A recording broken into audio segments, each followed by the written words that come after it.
Salam saudara-saudara yang dikasihi Tuhan. Saat ini kita bersyukur oleh karena kasih karunia Tuhan, kita memasuki bulan April, di mana kita telah memperingati hari kematian Kristus di hari Jumat yang lalu. Ya, Dia mati untuk kita, menebus, membayar hutang dosa kita di kayu salib. Ya, oleh karena kasih karunia-Nya yang besar, supaya kita beroleh hidup yang kekal. Dan kita saat ini merayakan hari kemenangan, di mana Kristus juga telah menang, bangkit mengalahkan dosa dan maut. Oleh karena kasih-Nya, Dia adalah Allah Firman yang menjadi manusia, yang telah bangkit mengalahkan maut. Ya, sebab mengapa Yesus harus dibangkitkan? Karena tanpa Yesus dibangkitkan, maka sia-sialah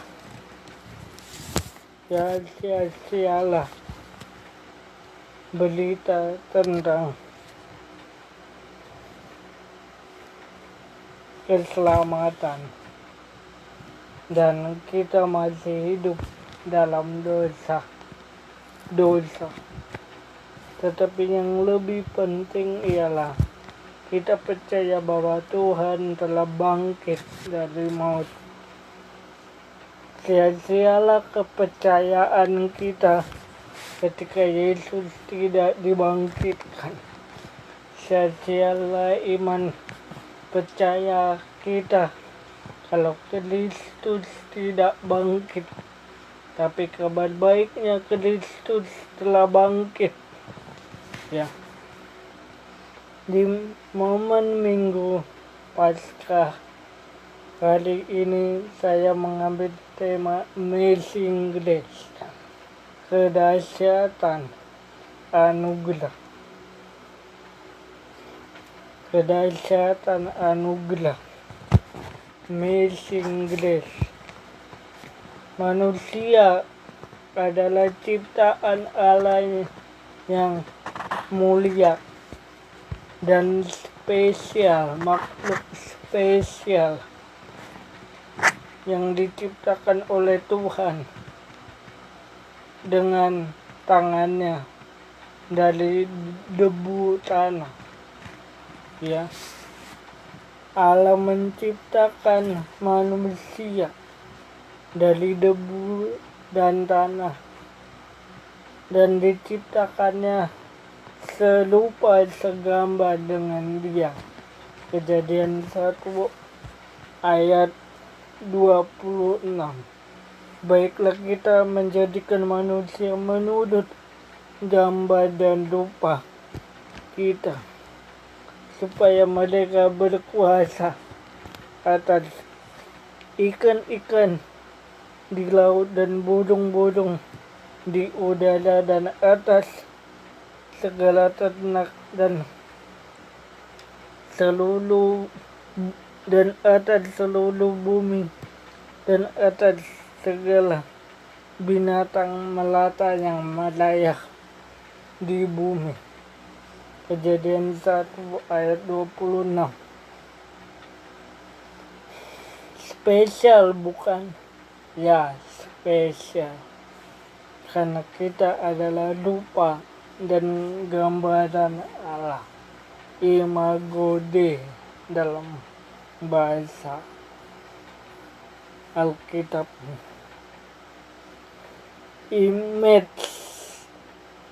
Image dalam bahasa Inggris yang berarti gambaran Allah, ya, kreasinya Allah, kreaturnya Allah adalah saya dan saudara orang percaya, ya. Tapi kabar buruknya manusia rusak, saudara. Manusia telah rusak gambarannya, rupanya, dan mengalami kecacatan moral, kerusakan moral. Ya, secara roh, supranatural, rusak total, serta hilang kemuliaan Allah karena dosa. Ya, Roma 3 ayat 23. Karena semua orang telah berbuat dosa dan kehilangan kemuliaan Allah. Dosa dari kata hamartia, akar kata hamartano, yang berarti tidak tepat sasaran. Bukan hanya mengalami hilangnya kemuliaan Allah, manusia mengalami kematian. Kejadian 3 ayat 3 sampai 4. Ya, tetapi tentang buah pohon yang ada di tengah-tengah taman, Allah berfirman, janganlah kamu makan atau labah buah itu, nanti kamu mati. Tetapi ular itu berkata kepada perempuan itu, sekali-kali kamu tidak akan mati. Yang saudara dan saya bukan hanya cacat, ya, rusak, ya, hancur, melainkan mati. Mati di sini bukan mati secara fisik. Mati di sini artinya saudara dan saya tidak lagi menjadi orang pilihan Tuhan. Mati di sini artinya terpisah antara kita dengan Tuhan selama-lamanya. Nekros dalam bahasa aslinya. Ya, bagaimana kita yang telah mati ini, bagaimana manusia yang telah mati karena dosa tadi hidup kembali? Yang pertama, menerima kehidupan.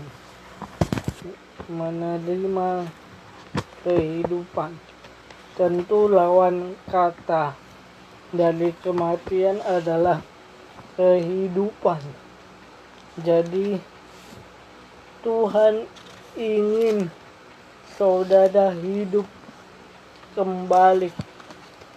Tuhan Allah ingin kita yang telah rusak, hancur karena dosa, pulih kembali.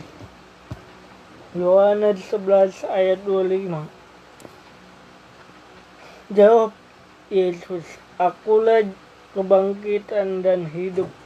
Barang siapa yang percaya kepadaku, ia akan hidup walaupun ia sudah mati.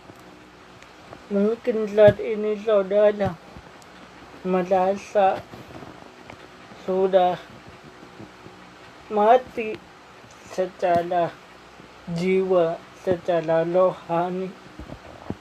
Mungkin saudara dan saya masih hidup dalam bayangan-bayangan kemanusiaan lama di dalam Adam.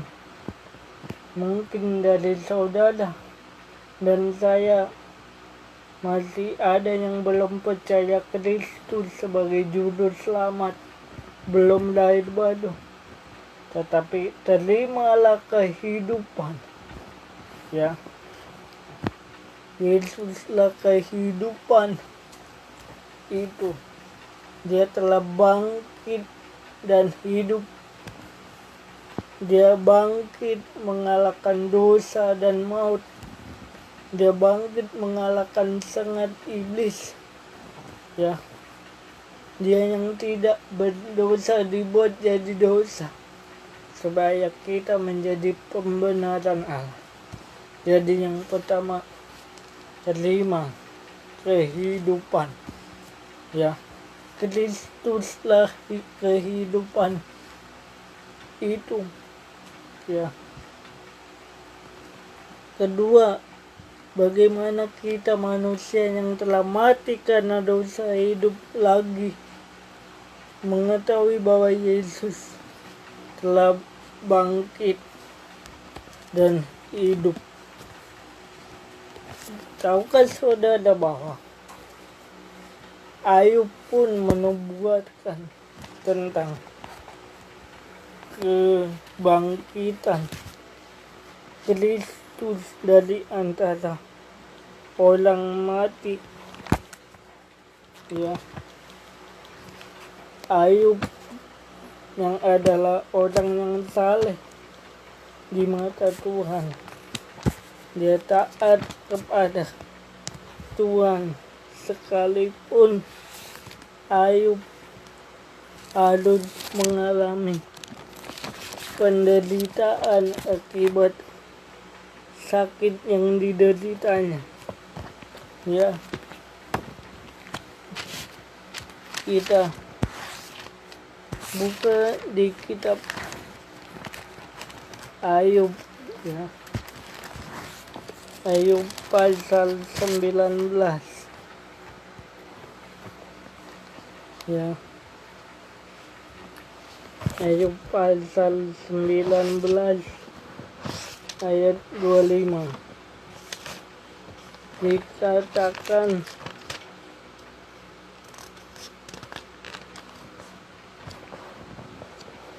ya, Ayub pasal 19 ayat 25. Tetapi aku tahu penebusku hidup, dan akhirnya ia bangkit di atas debu. Haleluya. Ayub yang adalah seorang yang berkenan di mata Tuhan, saleh di mata Allah, sekalipun saat itu Allah melihat penderitaannya. Ya, dia mengalami sakit. Ya, karena saat itu setan mencobai dia. Setan menghancurkan kehidupannya untuk menguji iman Ayub. Ya, apakah Ayub imannya kendor kepada Tuhan di mata Tuhan? Tetapi sekalipun Ayub mengalami sakit, penyakit, ya, sakit kista, tubuhnya mengalami luka-luka, ya, bahkan dijauhi oleh orang-orang sekitar, tetapi hubungan dia dengan Bapa di surga tetap selalu harmonis. Ayub tetap mengasihi Tuhan Allah. Ayub tetap mencintai Tuhan Allah. Ayub tetap menghormati Tuhan Allah. Ya. Dikatakan, tetapi aku tahu penebusku hidup, dan akhirnya ia bangkit di atas debu. Penebus dalam bahasa Yunani Lutero, artinya menebus, membayar, membeli. Jadi Ayub menyadari bahwa suatu hari nanti di perjanjian baru Mesias akan bangkit menebus dosa-dosa manusia, bangkit menyelamatkan dosa-dosa kita manusia dengan cara dia membeli saya dan saudara.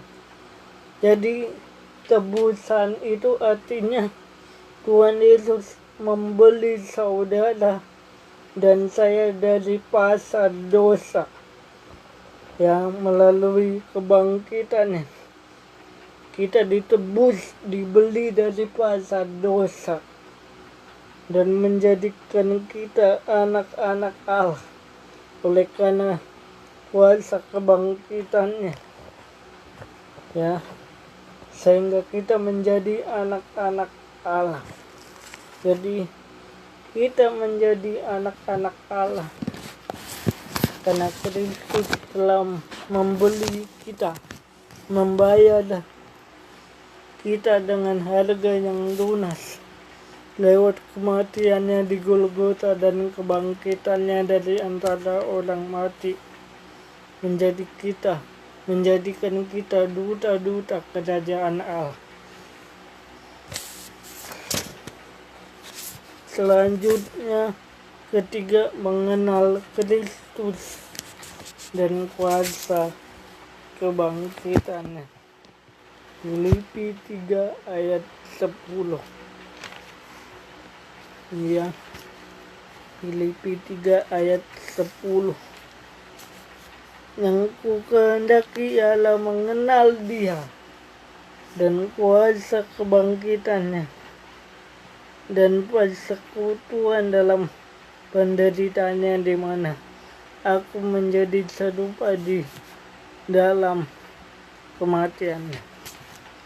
Ya, artinya kebangkitan Kristus, ya, memberikan kuasa, ya, memberikan kuasa, power, ya, untuk kita bangkit juga dari kematian atas dosa dan ikut dalam penderitaannya, ya, menyatu dalam penderitaannya. Dalam versi New Literal Translation dikatakan, hasilnya saya benar-benar bisa mengenal Kristus dan merasakan kuasa-Nya yang dahsyat, yang membangkitkan Dia dari kematian. Saya dapat belajar apa artinya menderita bersamanya, ikut serta dalam kematiannya. Ya, jadi saat saudara mengalami pencobaan, saya mengalami pencobaan, kita mengalami masalah, tantangan, rintangan, beban hidup, kita ikut dalam penderitaan Kristus, dalam memikul salib Kristus, dan lewat kuasa kebangkitannya kita dijadikan serupa segambar dengan Dia. Maka ketika kita tahu kita serupa segambar dengan Dia, kita pasti menang dan lebih daripada pemenang. Jika kita saya dan saudara pemirsa sekalian tahu bahwa Yesus telah bangkit 2000 tahun yang lalu, menebus serta memberikan kehidupan bagi saya dan saudara kita semua. Apa yang saya dan kita harus lakukan untuk menerimanya? Yang pertama, percaya kepada Yesus, hadiah kehidupan. Untuk dapat menerima kuasa kebangkitannya dan mengalami penebusan dosa oleh karena kuasa kebangkitannya, menerima hadiah kehidupan. Yohanes 3 ayat 16.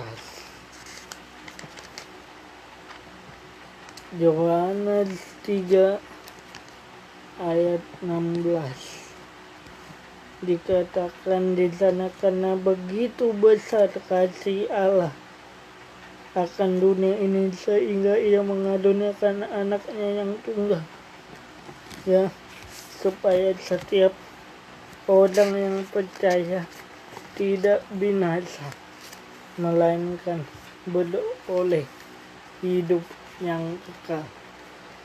Ya, jadi itu poin yang pertama. Jadi saudara telah menerima hidup, dan hidup itu adalah hadiah, gift, pemberian secara cuma-cuma dari Allah. Kedua, mencari perkara di sorga, ya. Filipi 3 ayat 13. Filipi 3 ayat 13. Anda saudara diberkati, amin.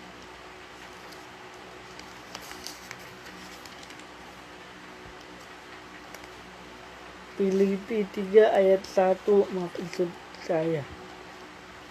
Filipi 3 ayat 1. Akhirnya saudara-saudara, bersukacitalah dalam Tuhan. Filipi Kolose 3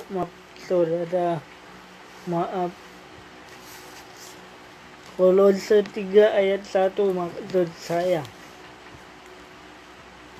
Karena itu apabila kamu dibangkitkan bersama dengan Kristus, carilah perkara yang di atas.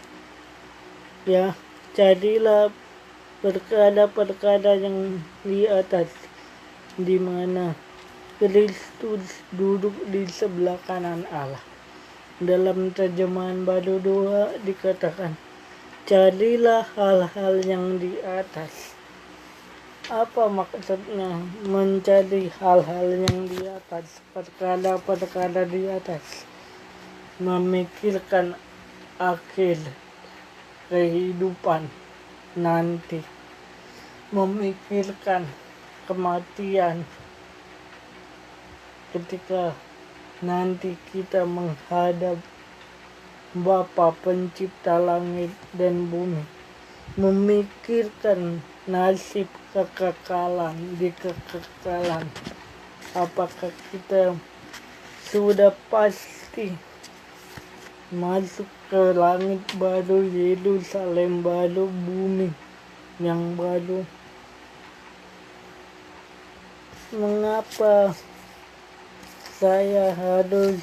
kita harus menerima Yesus sebagai pembeli kehidupan ini, dan untuk menerima perkara-perkara di atas, yaitu perkara-perkara surgawi, karena kita telah mati karena dosa.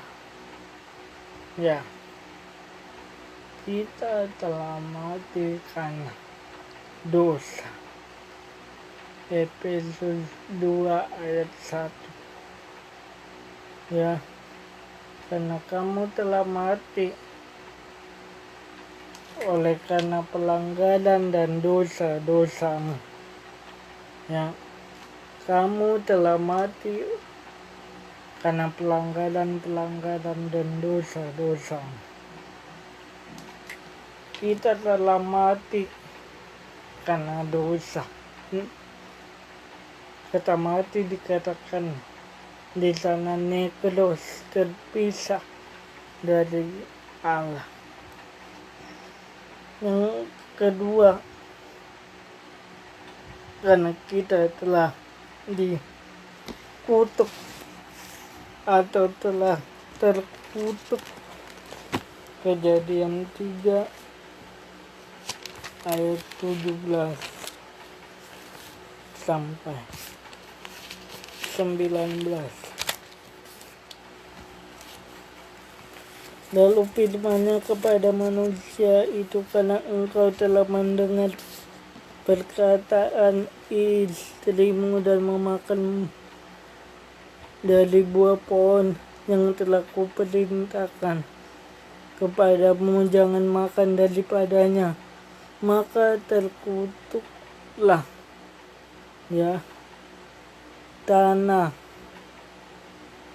karena engkau dengan bersusah payah, ya, engkau akan mencari rezekimu dari tanah seumur hidupmu. Semak duri dan rumput duri yang akan dihasilkannya bagimu, dan tumbuhan-tumbuhan di padang akan menjadi makanan. Ya, mengapa ada kemiskinan? Mengapa ada susah payah mencari sesuap nasi di dunia ini? Mengapa masih banyak angka-angka kemiskinan? Ya, sulit mencari pekerjaan. Ya, sulit mencari penghasilan, ya, karena tanah telah terkutuk, ya. Jadi itu masalahnya. Tapi bagi saudara dan saya yang percaya kepada Yesus, kita percaya kita semua hidup di bawah berkat-berkat Allah. Ya, karena Yesus telah menjadi terkutuk supaya kita diberkati. Amin. Nah,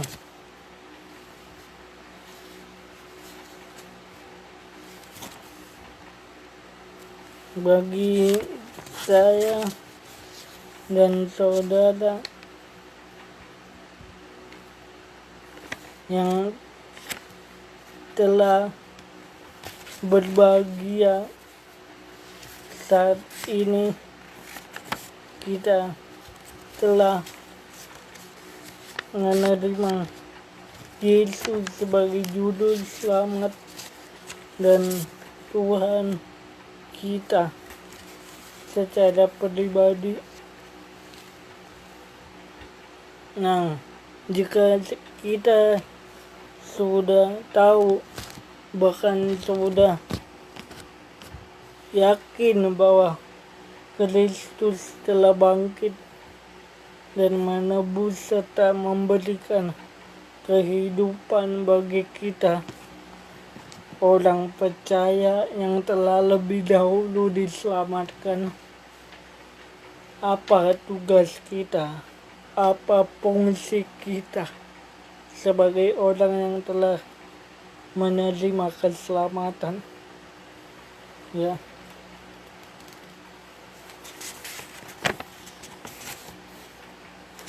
Yang pertama ialah memberitakan Injil. Memberitakan Injil. Memberitakan Injil kepada segala makhluk. Markus 16 ayat 15.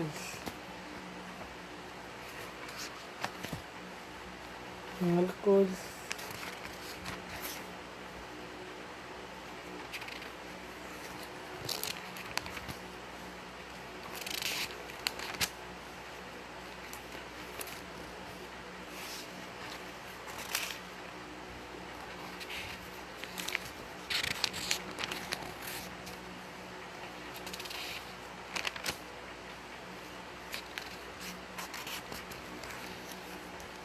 16 ayat 15. Markus 16 ayat 15 dikatakan, ya, lalu ia berkata kepada mereka, pergilah ke seluruh dunia, beritakanlah Injil kepada segala makhluk. Ya, preaching of the gospel. Ketika Anda, saudara dan saya percaya Yesus, menerima Injil kasih karunia, Injil anugerah keselamatan, saudara bukan hanya menerima, saya bukan hanya menerima. Preaching of the gospel of grace. Memberitakan Injil anugerah Tuhan kepada segala makhluk. Yang kedua, disciple of Christ. Disciple of Christ. Menjadikan semua bangsa murid Yesus. Jadi setelah saudara beritakan Injil, saudara beritakan Yesus, beritakan keselamatan, jadikanlah mereka yang sudah percaya menjadi murid Kristus. Ya, itu amanat agung, bukan? Dikatakan Matius 28 ayat 19 sampai 20. Karena itu pergilah, jadikanlah semua bangsa muridku. Baptislah mereka di dalam nama Bapa, Anak, dan Roh Kudus. Dan ajarlah mereka melakukan segala sesuatu yang telah kuperintahkan kepadamu. Dan ketahuilah aku menyertai kamu sampai akhir zaman.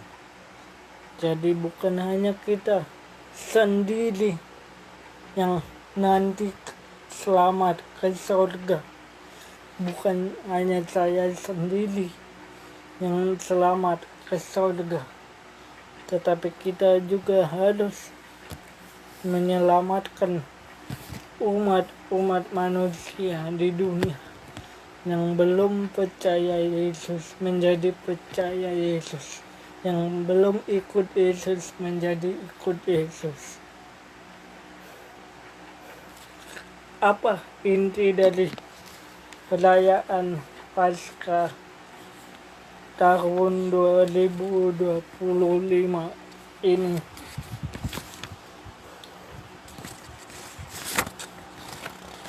Hadiah kehidupan diberikan Bapa 2000 tahun yang lalu secara cuma-cuma, yaitu Kristus bangkit dari kematian, kekal mengalahkan kematian, kekal mengalahkan maut, supaya kita yang percaya tidak binasa, melainkan beroleh hidup yang kekal. Oleh karena itu, buka hatimu, buka hati saudara, terima Yesus sebagai juru selamat, maka kita semua pasti masuk surga. Dan bukan hanya surga yang dijanjikan oleh Tuhan Yesus, berkat Abraham, Ishak, dan Yakub menjadi milik saya dan saudara. Penyediaan Allah dari surga menjadi milik kita semua. Selamat Paskah, Tuhan Yesus memberkati.